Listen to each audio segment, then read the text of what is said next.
வணக்கம். இன்று நான் தேசிய நாள் முன்னிட்டு ஒரு கவிதை கூற வந்துள்ளேன். வண்ணமாய் வண்ணங்கள் இருக்கிறது, நல் ஒற்றுமை காட்டுகிறது.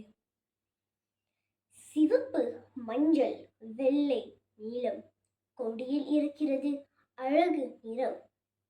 தேசிய மலர் செம்பருத்திதாம், அங்கும் இங்கும் மலருமாம். 5 இதழ்கள் கொண்டதாம், தேசிய கோட்பாடு சூட்டிடுமாம்.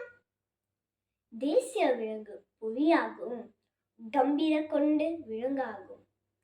தேசிய பறவை இருவாட்சியாகும், வலிமை துணிவி கொண்டதாம். ஒன்றாக சேர்ந்து பாடுவோம் இனிமையான தேசிய கீதம்.